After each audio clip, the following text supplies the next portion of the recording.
Satu lawan tiga, satu lawan dua, satu lawan satu. Yang penting adalah perlawanan di antara kehendak rakyat Jelata yang sudah fed up, muak dan give up dengan cara politik negara dikendalikan oleh Barisan Nasional, khususnya kebincangan penyelewengan yang tidak putus-putus dan tidak pernah berubah. Dan perlawanan ini bukan perlawanan pribadi. Saya berharap perlawanan ini adalah friendly di antara saya dengan Tunku Adnan, tetapi agenda rakyat Jelata mesti diperjuangkan dan kita memerlukan perubahan untuk kebaikan Malaysia pada masa akan datang. Persiapan alhamdulillah berjalan lancar. Kalau tengok yang hadir pun nampaknya lebih ramai sebelah bulan ya. Jadi itu menggambarkan mood dan sokongan orang muda khususnya. InsyaAllah saya akan membawa aspirasi generasi muda dalam pilihan raya di Putrajaya. Masa sebahagian adalah melalui kempen online. Kita dah ada 21st century kempen ya.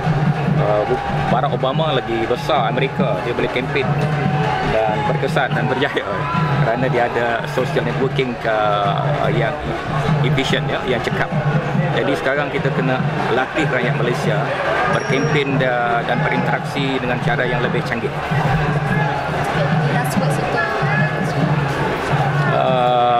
Saya dah sebut tadi, yang pertama kalau saya dipilih menjadi ahli parlimen Putrajaya dan Pakatan Rakyat menang, insya-Allah saya akan menjadi payung kepada mereka. Saya beri jaminan saya akan jadi payung kepada penjawat awam seluruh negara, 1.4 juta penjawat awam, termasuk juga guru-guru ya, yang mempunyai masalah-masalah mereka sendiri.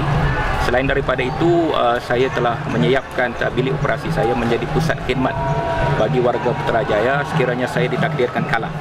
Saya akan maintain pusat khidmat ini selama 6 bulan. Kerana isu-isu yang dibangkitkan pada saya seperti kekurangan nursery, pusat asuhan Islam untuk anak-anak, sehingga ibu yang mengandung terpaksa queue masa baby dalam janin tu dah kena queue kerana pusat nursery ini tak cukup. Dan masalah parking adalah kritikal. Depan hospital Putrajaya kita lihat hanya ada 600 slot parking, dan sedangkan staf saja ada 1000 orang ya. Doktor komplain, doktor kena claim, pesakit komplain, pelawat komplain kepada saya. Dan isu harga rumah yang tinggi di sini, sewa yang tinggi, sewa premis perniagaan yang tinggi kerana ada orang tengah, isu penjawat awam itu sendiri, berbagai-bagai masalah ini saya akan bantu mereka menyelesaikan dalam tempoh 6 bulan kalau saya ditakdirkan kalah. Tapi kalau saya ditakdirkan menang, insya-Allah dia dapat diselesaikan dengan lebih baik.